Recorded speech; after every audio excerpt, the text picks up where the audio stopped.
So in our previous video, we were talking about the differentiation of sine x, cos x, and tan x, okay? But today we are moving a step further. That is, we want to talk about how to differentiate sine ax plus b, okay? So for example, sine 10x plus 2. How do we differentiate that? Then the same thing, the approach that we use to differentiate the sign of this, the same works for this and the same works for that, okay? So I'll walk you through the approach for this one, then we will apply to cosine and then to tan.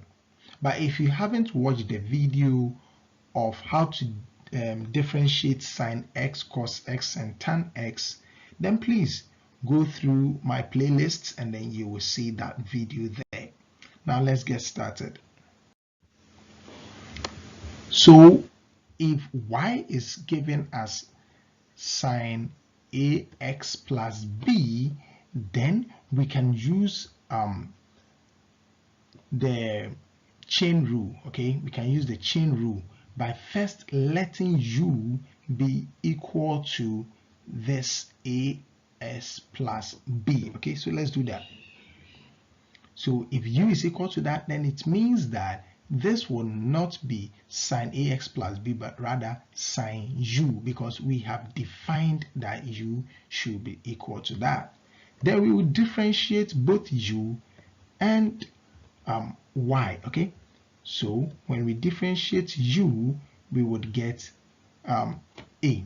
Then we have learned already that the differential of sine is cos, okay? The differential of sine is cos. Then the chain rule states that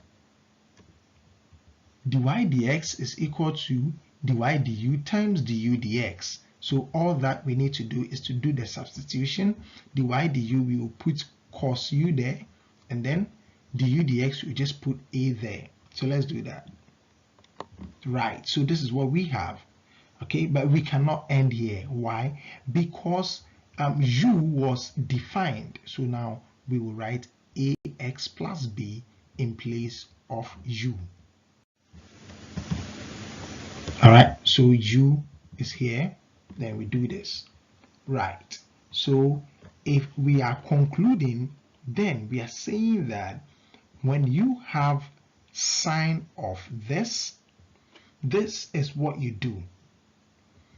Differentiate the sine, and that will give you cosine, okay? Cosine of the same thing in the bracket. Then you go inside the bracket and then you differentiate what is there. Now, when you go inside the bracket and differentiate what is there, your answer will be a, okay? So that is why we have a cos ax plus b. So let me take it again. When you have sine ax plus b, you differentiate the sine, you will get cos, okay? Then go inside the bracket and then you differentiate, and that will give you a. This same thing works for the cosine and the tangent, as we will come to see. So if we are given an example like y is equal to 5 sine 2x squared minus 1, and our job is to differentiate it to find dy dx. Right, so how do we go about it? Now, you might want to use the chain rule by first saying that let u be equal to what is in the bracket, okay? Which will mean that y is 5 sine u. Then we differentiate both u with respect to x and then y with respect to u. So du dx will be 4x, and then the y dx, sorry, it should have been dy du, okay? There's no x here, it's u. Okay, so that will be, excuse me, that will be cos u, okay? Then we use the chain rule and then we substitute our values there. So dy du is 5 cos u, and that is what we have here. And then du dx is 4x. Right, but we are not done. Why? Because we said let u be equal to 4x squared, 2x squared minus 1. So that is what we will put here, and then we are done. Right. So when we put it here, this is what we have. But 5 times 4x will give us 20x. So we have 20x cos 2x squared minus 1. This is the derivative of 5 sine 2x squared minus 1. Right, so there's an alternative solution. We were given this. We can decide not to say let u be equal to this so that you have y is equal to 5 sine u. No, we wouldn't do that. This approach is my favorite. It's short and I like it. But it will give you the full marks. I promise you that. Okay, so this is what you do. You would differentiate the whole thing, okay? You differentiate this whole thing, which is sine this, okay? So when you differentiate sine, you have cos, okay? So this is what you have.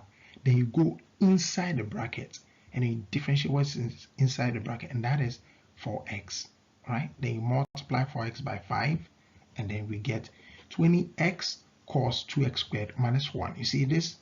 One step, two step, we are done, compared to the previous formula that we used so many steps. Now, when you are given cos ax plus b and then tan ax plus b, is the same idea that we use. So let's start with the cos. When you differentiate cos, you know that you get negative sine, okay? You get negative sine. So you get negative sine ax plus b. Then you go inside the bracket and differentiate, you get a. And this is what we have here, okay?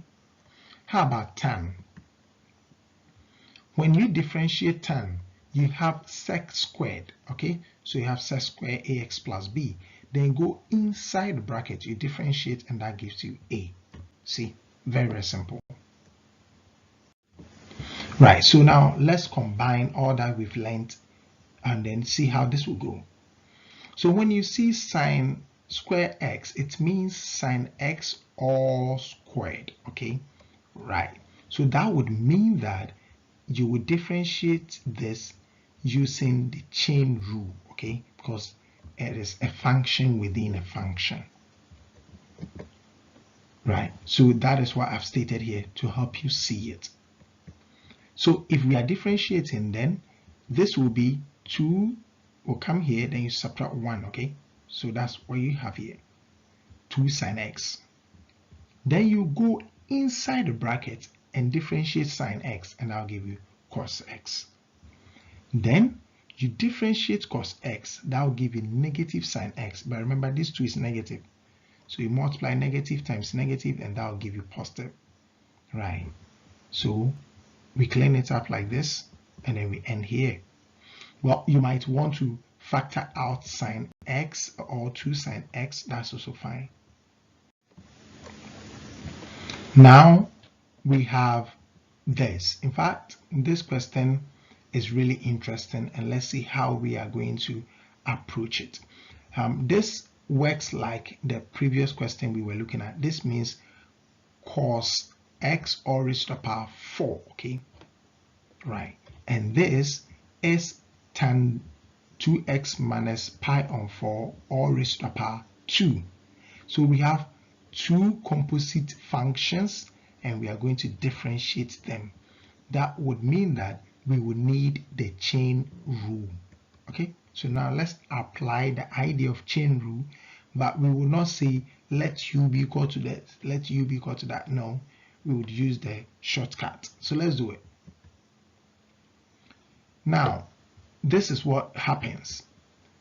Remember, I said that this is cos x all raised to the power 4. So the power 4 will come and multiply the 3, and that's what we did.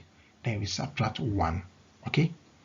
Then you go inside the bracket, and then you differentiate cos, and that will give you negative sine x.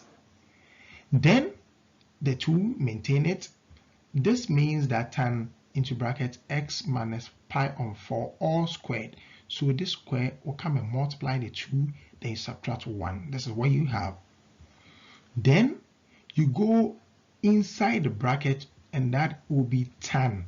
Okay, that will be tan x, sorry, 2x minus pi on 4. So when you differentiate that tan, you get sec squared. Okay, sec squared. Then you go again into the inner bracket, that's 2x. You differentiate 2x and you get 2. So you are done with the calculus. All that you have to do is to clean this up. So cleaning it up, 4 times 3, that is 12. But remember, negative sign is coming here, so you have negative 12. Then sine x cos 3x, like this, or sorry, cos cube x. Then you have 2 times 2, this is 4 times 2, making 8. You have tan the whole of this, okay? Then sec the whole of that. And then you are done. Very, very simple. Then we have this, an exponential function containing sine and cos. This is really, really easy. Right, so the idea is that, okay, well, if you haven't watched my video on how to differentiate exponential functions, then please do.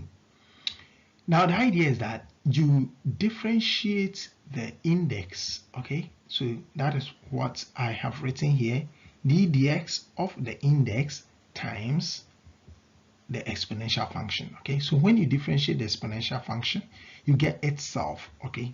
So what you have to do is just take the differential of the index or the power.